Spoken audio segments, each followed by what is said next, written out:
basically caregivers our whole life, talking about how to be good to people and not expecting anything in return, just being a good human being. It's like I've always been pulled where somebody needs something, be it my job. It's like I always have,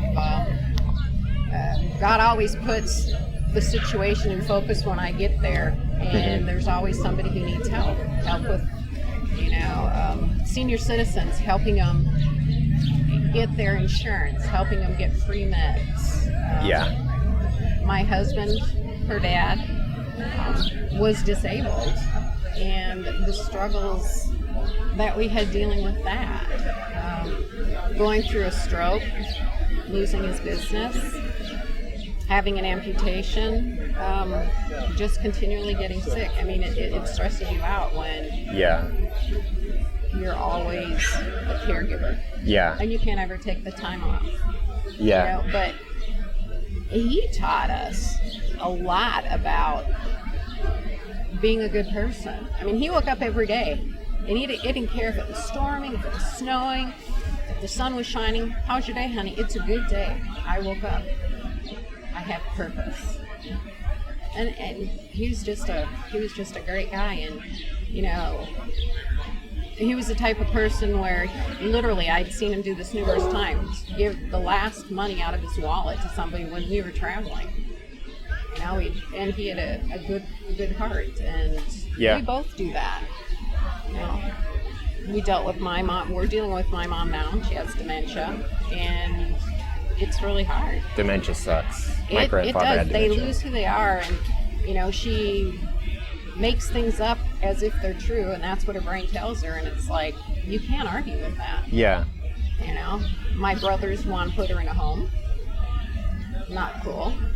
As long as she's happy, we're gonna make it work. Make it work. And my dad got sick. I mean, it's just kind of like, no matter what we do, there's always somebody that we're caring for. And people need to do it with a smile. It doesn't mean you don't get frustrated. But you have to help somebody out. You sit at a restaurant, how are you doing to your server? Okay, no, you really don't look like it. And then they can share their story. And you can just hopefully give them that piece, that word that they need to hear, so that they can have a better day, or they have a better perspective on working through whatever it is that they need to work through. It's not even that. It's just acknowledging somebody else that I see you, I hear you, I understand you. That makes a huge impact on its own. Exactly. When people are rude when you're buying something, they're rude, or they act like you're not there, or you're there to do them a will. No, I'm providing you a service. You need to provide the service of being polite and kind in return. And it's seeing them, seeing them for who they are and not judging them. I just think that if people cared more about each other instead of what's my right, what do you owe me? It's like, what can you do for yourself? What can you do to make your life better? How can you help people? We help people all the time. It's not like you post a banner and say, this is what I did today, this is what I did yesterday. I was watching a psychology video on YouTube, and there was a comment in there that said, this person is a genius, but it said, everybody is concerned with finding the right friend, but nobody's concerned with being the right friend. I have felons that are my friends. I have doctors that are my friends. They're all people. They put their pants on one leg at a time. They all go to the bathroom. It's just that the felon needed to know her self-worth, needed to gain her self-respect, needed to know that she was worthy, that she was loved, that she had something to share. She's now a manager of a store. Bless her heart. She needed to know that. And people don't realize that. And there are doctors that have been abused by their spouse. Just because they're up here and they have money doesn't make them perfect, doesn't make them happy. Not Everybody needs care, and it's our job to be that way. Don't Don't yell at people. Don't cuss people. Appreciate who they are. It's not their fault you're waiting in line. It's not their fault the food's not coming out. It's not their fault they don't have it in stock. It's just a situation that you're put on this earth to deal with. Yeah. I'm just really tired of all the labels. Everybody wants to label everything. Yeah. And everybody. And we're all human. We're all people.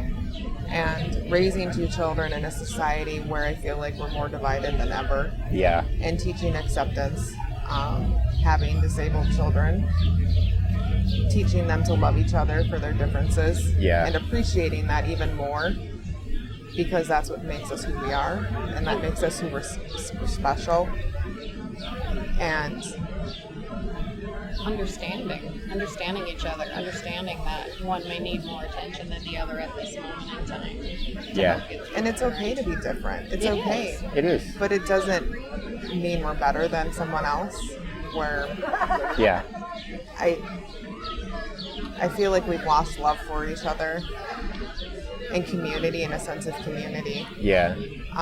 Every decision is 100% for or 100% against. You can't be mixed. You can't, blend. How are we supposed to blend in a country where you're labeled, you're separated? At the end of the day, we all die.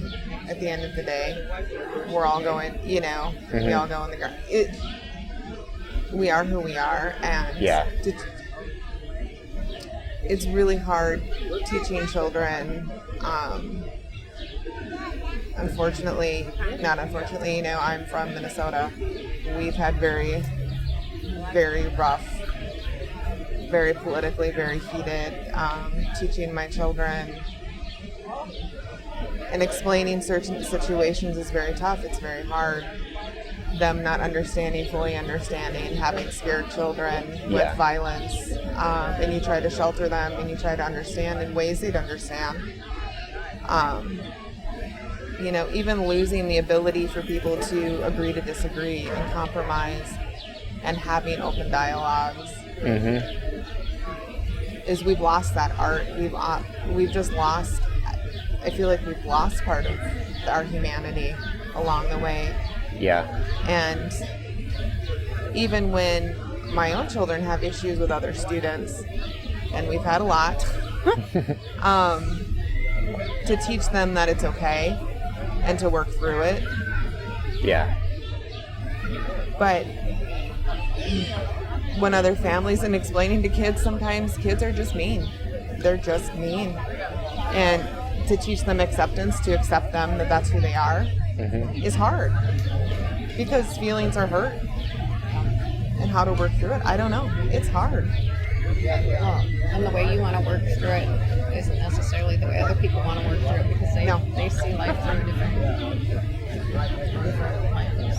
Yeah. You have biracial children, and you're on this group and you're on that group, and it's like they're siblings. I'm not teaching them critical race theory. Not going to do that. Yeah. That's wrong. And you've got to teach people to love each other. It's not anybody's fault. It's your own fault if you choose to follow in that path. You have the right to make your own decisions. You have the right. Yeah.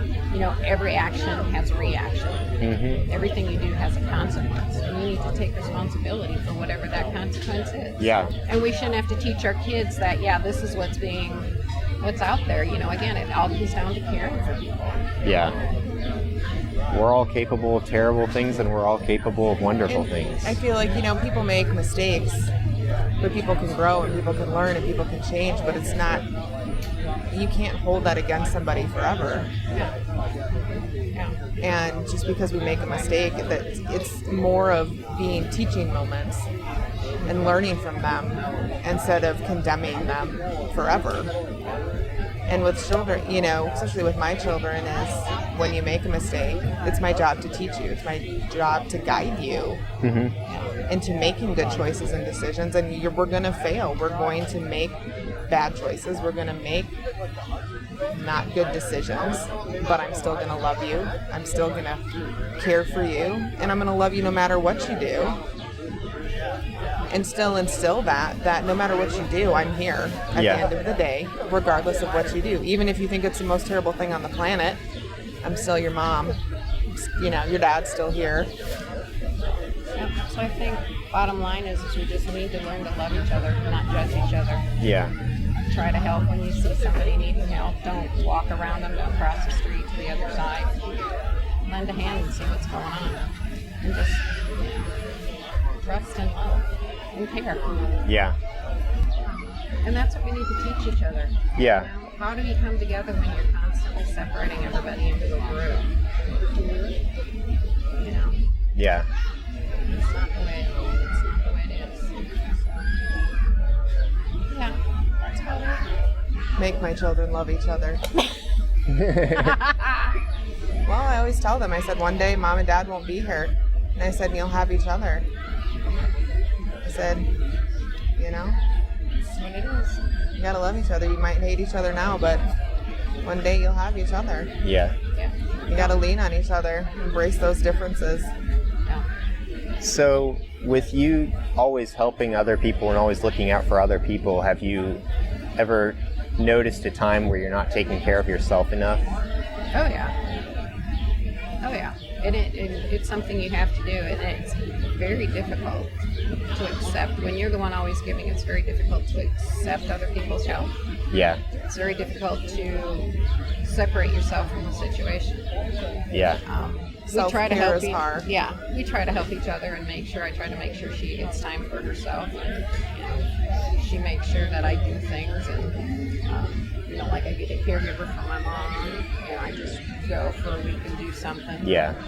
But it's harder for her because she's got kids. But yeah, it is something, and people need to realize you can't care for others if you're not taking care of yourself. Because Exactly. eventually you burn out, and then everybody's left at a loss. Yeah. And I think being a mom or being a woman, it's naturally just an easy step to step in that caregiver role. Yeah. Yeah. My generation, it was expected. Your generation, I don't know if it's expected, but you still take it on because that's who we are.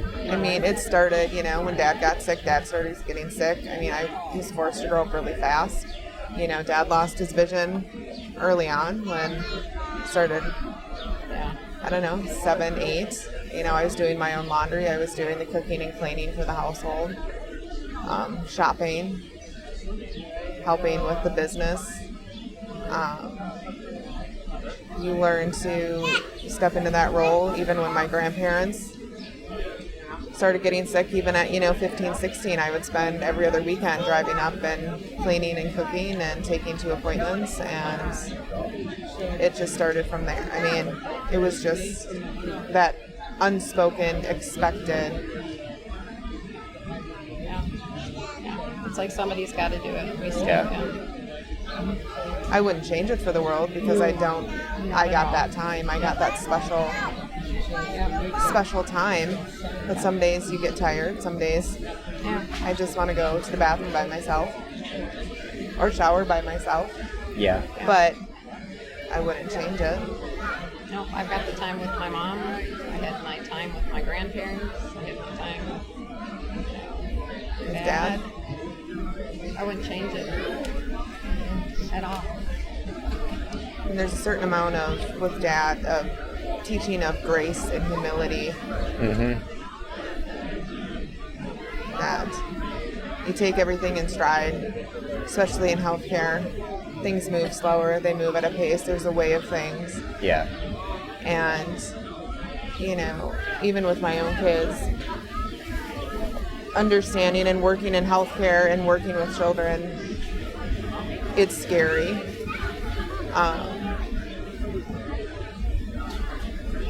And even providing care for others is taking that extra 2 minutes, taking the time to show empathy. Mm-hmm. And I know healthcare is strapped and stressed, but taking the time makes the world of difference. Yeah. And it comes down to just acknowledging somebody, looking at somebody, not looking at the screen.